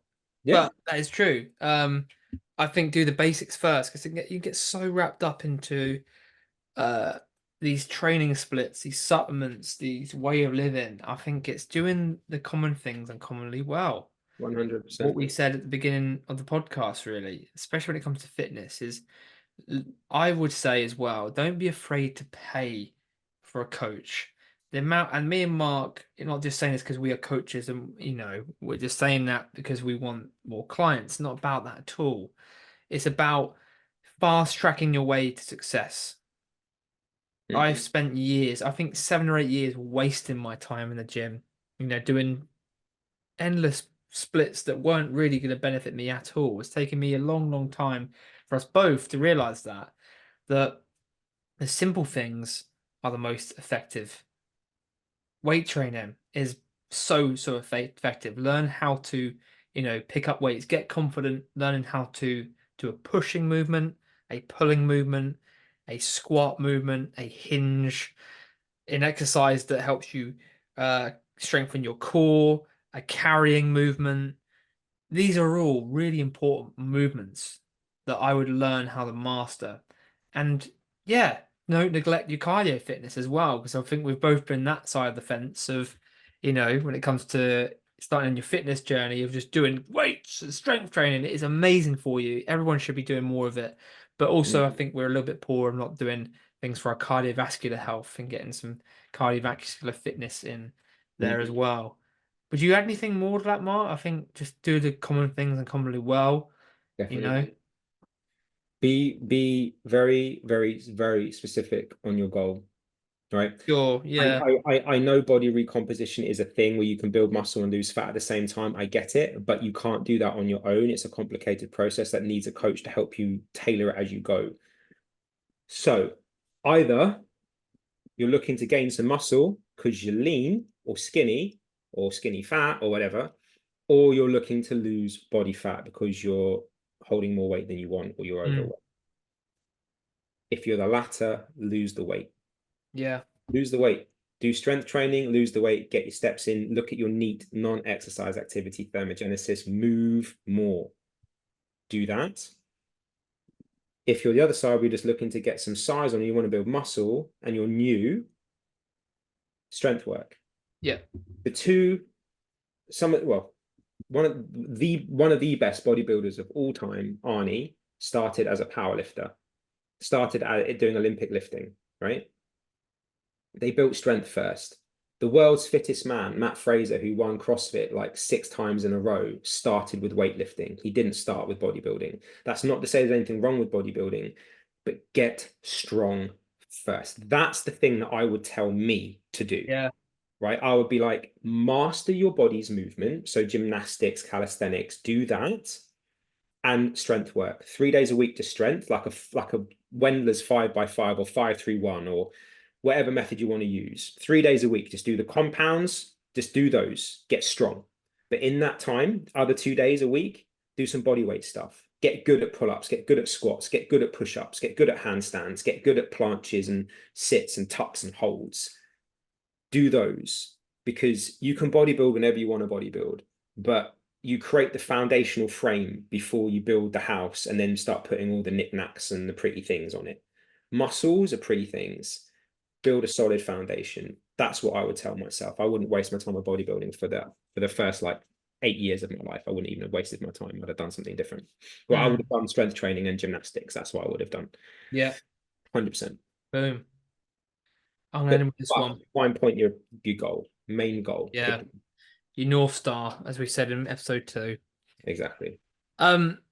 Yeah, last one, because there's lots more, but I'm just conscious of we're getting, gone from short episodes to now 2-hour long specials. Mate, we might have to do, and if this has happened, we apologize. We might have to do a 2-parter here. Where we release episode 3 part 1 and episode 3 part 2. Okay. Could be good. All right, this is fun. I like this one. This is like last question. Completely out there. Because we obviously have this on our Instagram and channels, and ask for you guys everything health related, nutrition, mindset, gut, whatever you want. This one completely different. If you were left with just one food to eat on a remote desert island, what would it be?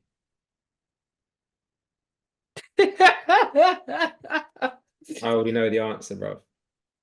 Go on then. I know what's going to happen here. I'm going to say this thing, and everyone's going to like, you're on a remote island. How's that going to happen? Well, I'm not going to end up on a remote island. And so we're talking fiction here. Steak. Oh, okay. Simple, bro. I'm just be like, steak. See, my logic side of my brain. Eggs. Yeah, I would go for the same. But steak or eggs. But if you actually were on a desert island, what would it be? Like real life shit. I think fruit. Yeah. All day long, it would be fruit. Yeah. 100% fruit.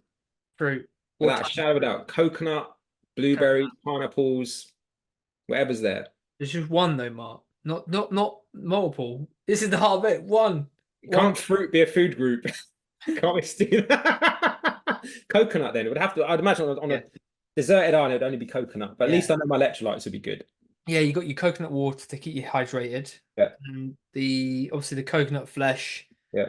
Rich in, good fats. Yeah. MCTs, an energy source. But wasn't this a different question? Or was that a different question about one supplement or one peptide? Was that not the desert island one? No, it's completely different. I thought we'd be here for ages, mate. There's loads more.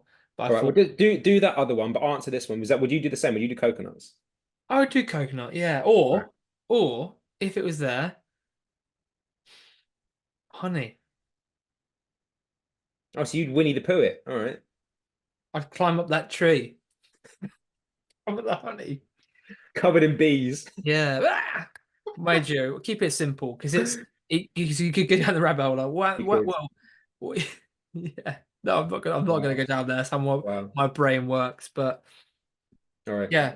Do the peptide question though. Okay. All right. We'll do that. And that'll be the final one. All right. So if you could use just one supplement or peptide, what would it be? Epitalon. What is that? So epitalon is a peptide which helps with something called telomerase, which is where it lengthens your telomeres. So it's an anti-aging peptide. It's really, really good at prolonging life. It's been studied in depth for that. It also has really good neurological things that it works on as well, because it helps with the pineal and stuff like that. But it also helps massively with sleep, like ridiculously so with sleep. So you're getting a double whammy where you're going to get the best sleep you've ever had, plus your telomeres are lengthening, which means basically telomeres are like the caps on a shoelace, but at the end of like chromosomes. So yeah, you're even telomere, bro. Do your telomeres even lengthen, bro? Yeah, exactly. That's the next one. Yeah, mate, we should make that a thing. Are you even lengthening your telomeres, bro? Yeah. But, a Benjamin Button peptide, basically. There we go. Exactly. The holy grail of all peptides. I would say epitalon is interesting. Ridiculously good. Ridiculously good. That or BPC. They'd be the two that I would permanently take. But if I was only having the epitalon. And the only one that I've taken with your help, obviously, in your guidance, is the BPC 157. No, you took 3. TB 500, wasn't it? And GHKCU. Yeah. You also have like robots, don't they? They're hilarious. As well. Robots in disguise. BPC 157. The Wolverine. I love that. The Wolverine peptide, the healing peptide. BPC is incredible, bro. It should be in tap water. Ooh, which brings us on to our next Ah, do you like that? Do you like how I I did, put yeah, it in I there? did, I did. So yeah, should we Shall go we? into the finisher? Let's do it. Let's do it. Okay, all right. So we're just gonna Right, so take, let's take a break yeah, because this might be part two. We don't know. okay, We'll see how we go. We'll be okay, back. all right. I'll pause it and Yep, we'll be we'll right be back. back. So should we hit record? Okay, Welcome back, everybody. welcome back. So the 10-minute tinfoil hat Are takeover. we ready? Yeah, it's time for Yeah. the 10-minute So tinfoil hat takeover. Welcome to the Tinfoil Hat 10-Minute Takeover, where we're about to unravel the secrets and myths that the health and fitness industry doesn't want you to know. Mark and Joey will be exposing the shocking studies and revealing the unspoken truths that will challenge your perception of health and well-being. So get ready for a mind-bending journey as they shed light on the hidden facts, debunk the myths, and question the status quo. It's time to trade in your tinfoil hat for the wisdom and knowledge you've been missing. Buckle up for the Tinfoil Hat Takeover. So, I know this is not the best source in the world for information, but this has been on your newsfeed, Mark, and my newsfeed, Mhm. Instagram. Been There's one under of the our, radar though, massively under the radar. This. yeah, here we go, guys. So I know the Mail Online, boo, but here we go. So millions will get fluoride added to their tap water in the biggest expansion of the controversial scheme since the 1980s. So, millions more Brits will get fluoride added into their drinking water under government plans. But it's all right. Egg. They got health. Excellent. They care about our health, don't they? So yeah, as part of the long-awaited dental recovery plan. Oh, the long-awaited. Yeah, our dental health issues are saved. Ministers have vowed to embark on the biggest fluoridation expansion since the 1980s. So that means around 1.6 million people in the northeast, not just northeast, like this is actually happening in the UK. They're So starting in the northeast. the northeast, which I think is terrible, Well, terrible. they're starting in the more impoverished areas, is what they Yeah, said. no, anyway, terrible. It if the contention, I don't think I'm pronouncing that word right. If the contentious proposals are given the go-ahead, get the mineral added. That's what makes me laugh. The mineral added to their water supplies initially. Ministers say that their long-term ambition is to bring fluoride to more of the country, with a particular focus on deprived areas. Fluoride helps strengthen the hard outer protective layer of teeth called the enamel, which in turn protects teeth from damage, wear, and tear. So there you go. But there's a little bit more on this as well. There's a nice bias part here where they said some studies have linked excessive quantities of the mineral to babies being born with Down syndrome, as well as kidney stones and some cancers.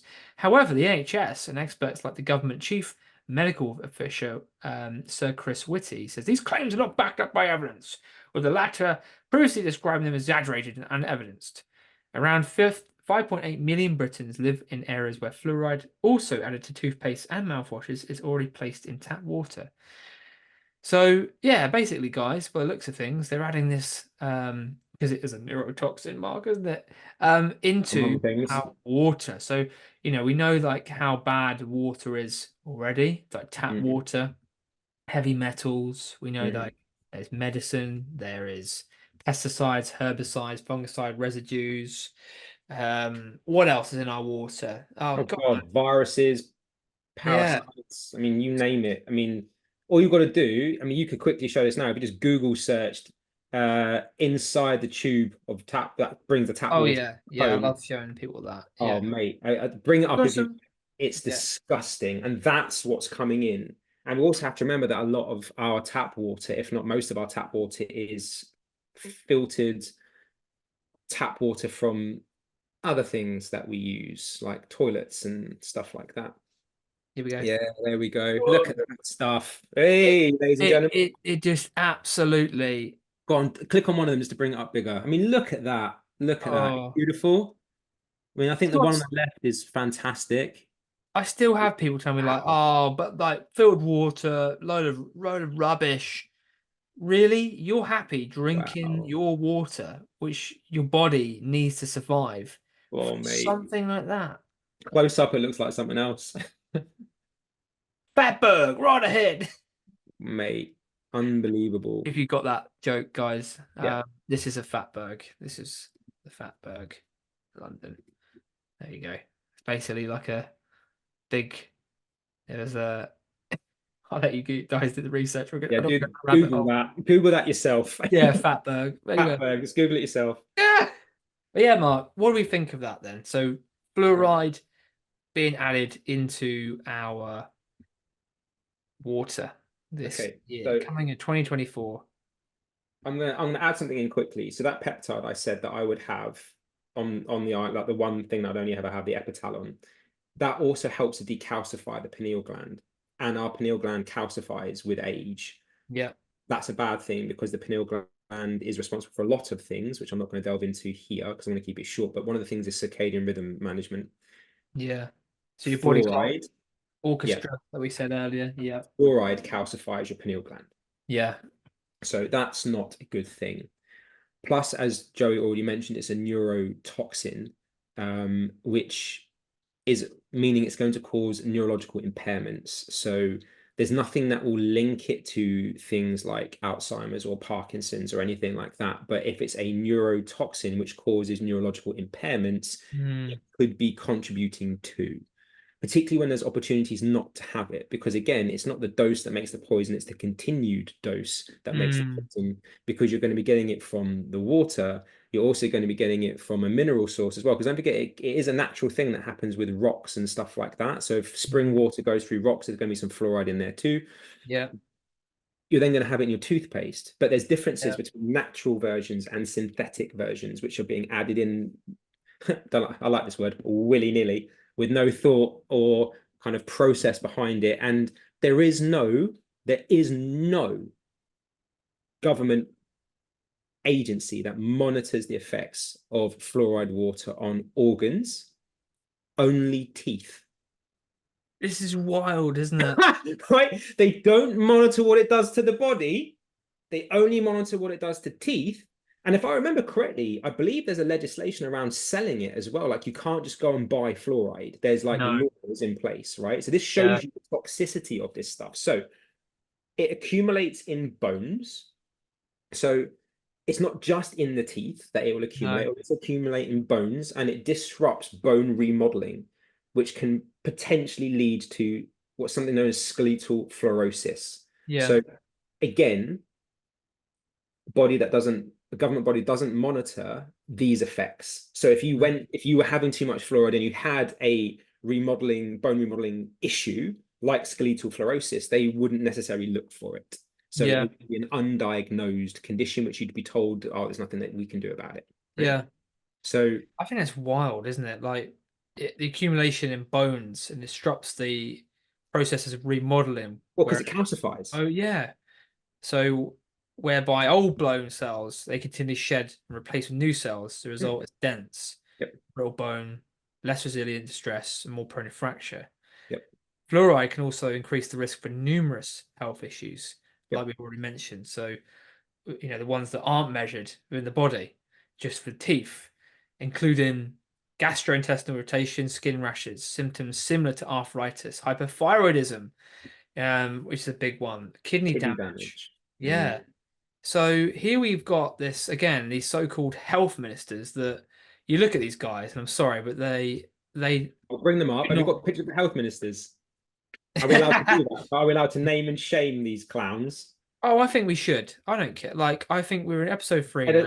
Editor extraordinaire, when Joey brings up the pictures of these, what we'd like then is a superimposed clown wig and a noise from a clown show, like whatever clown, like the old Benny Hill. Yeah, exactly. Let's just have them. Let's just have them doing all that, everything. Okay, so this is medical officer. There he is. I mean, this is the thing. Oh, all right, I won't go down that rabbit hole. And I know don't say names. Maybe we shouldn't say names. I don't even know if we should. Should we say names? I don't know. Right. Well, there you go. Right. These are like, if you look at the health minister, I will look at the health minister. We'll get the health minister. But this is Sir Chris Whitty, right? who's in charge of all this stuff. I'm sorry, like I don't like being stereotypical. I don't like, naming and shaming people, but that guy doesn't really look like he looks after himself that well. No, no. Without being horrible, maybe I am, but yeah, I am being horrible, Yeah, but but listen, you're not though, because if you look at all health ministers from all over the world, yeah, they all are the same. They all are. It's quite shocking. There we go. Like it's quite shocking how they look, right? yeah. Like, Belgian health minister, yeah, right. yeah.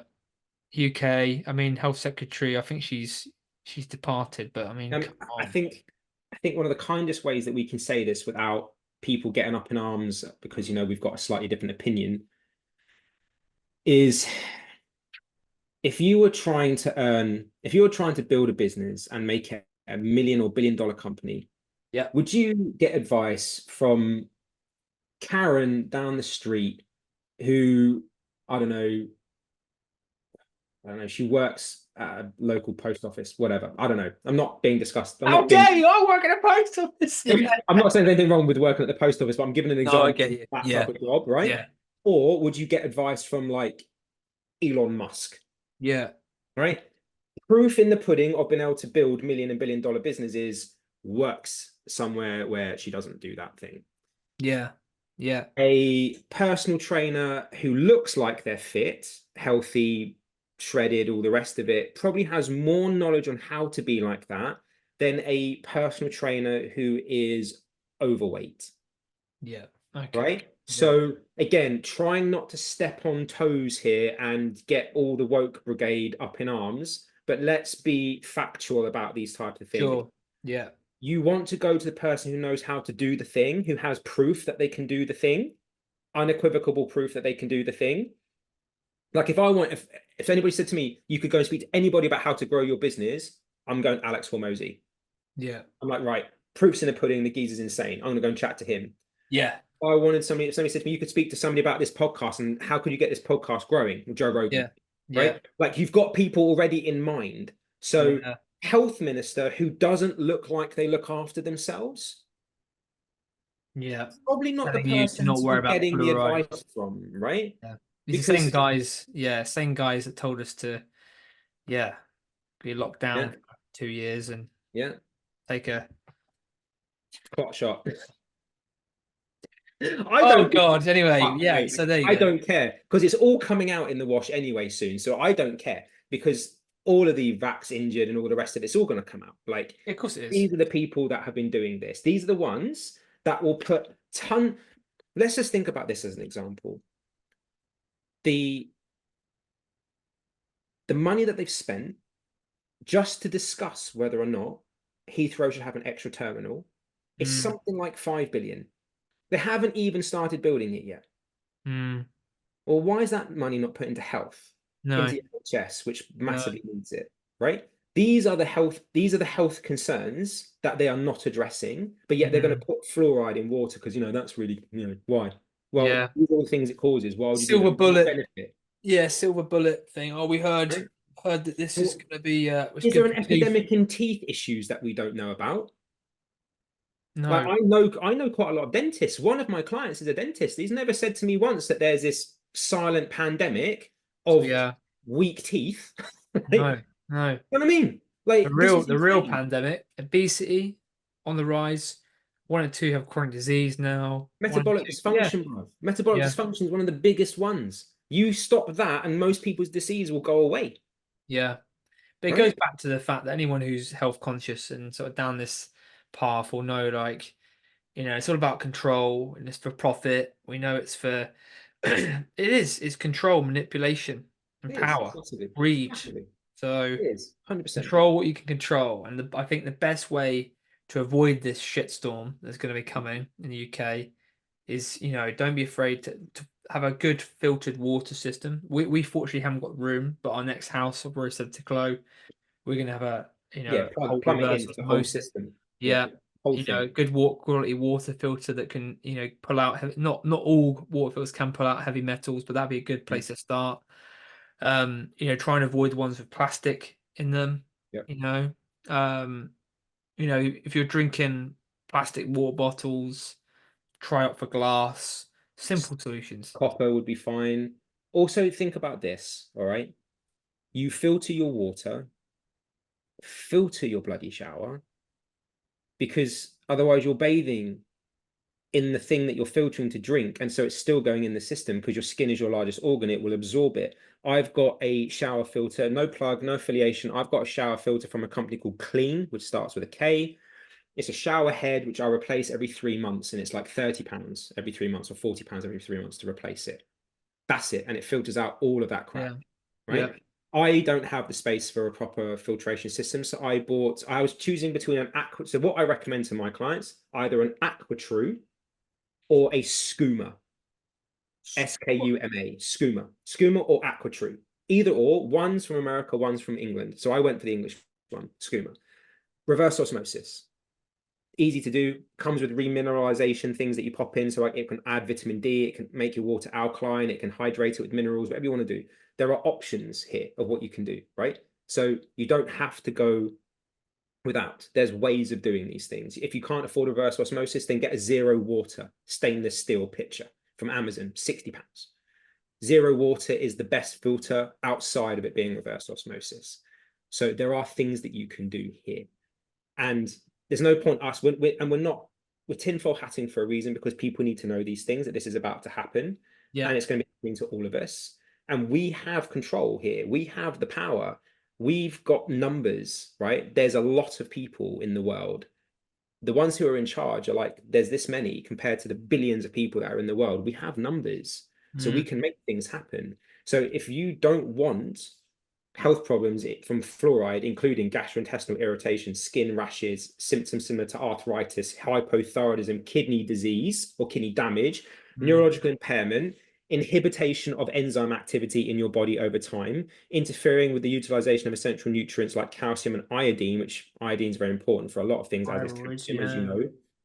You don't want free radicals in the body, which are reactive and unstable molecules, which cause reactive oxygenation in the body, which causes problems with cellular redox, which is the most important process in the body. If you don't want dental fluorosis, where you've got damaging of tooth enamel leading to discoloration, pitting, brittleness of teeth, then we are telling you, you can do something about this. This is why we're telling you, not because we're trying to sensationalize anything, but because it needs to be brought to attention. And we need to know, because knowledge is power.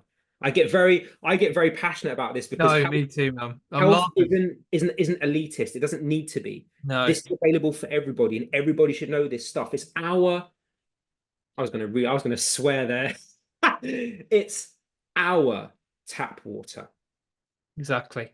Right. But it's okay, folks, because Sir Chris Whitty has told us it's all okay. Do we not get a choice? What gets the science? Right. Yeah.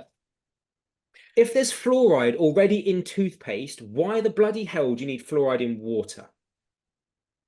I think we should end there. Yeah, shut him up now. No, not at all, not at all. But I think just to end on a really positive episode, I think we covered a lot there. We have. Dude, this is gonna have to be a two-parter. If so, but there you go. Okay, so guys, thank you so much for your time. We appreciate this. This could be 2 hours time frame by the time this is edited down, maybe a little bit less, but we thank you for your time. We thank you for your questions. We thank you for listening. We thank you for supporting. This helps this grow, right? So we might be bringing some, like a partner in to help with some sponsorships to help kind of bring this up at some point. But right now, this is just me and Joey running this ourselves. So what you want is how we're going to shape this. So let us know in the comments. Did you like this approach, this Q&A? Was it too long? Because you asked it to be longer. So was it too long now? Did we hold too much? Just give us your feedback. Specific feedback is so important, because it helps us guide where we're going and grow in that right direction. So please let us know. And as always, everybody, thank you so much for your time. Joey, is there anything else you'd like to say? Nope, nail on the head. Beautiful. Thanks so much for your for everyone who's, for all you guys who've downloaded as well so far and tuned in. You know, we've had quite a lot of downloads. People getting in touch. People like yourself, Mark, said people stopped in the gym. Yeah. People that I haven't spoken to in years, said, "Oh, listen to your podcast, mate. It was Yeah. really interesting." So really means a lot. So It does. let's keep this train going, baby. Let's do it. Till next time. Guys, stay blessed. Much love. Boom. See you guys.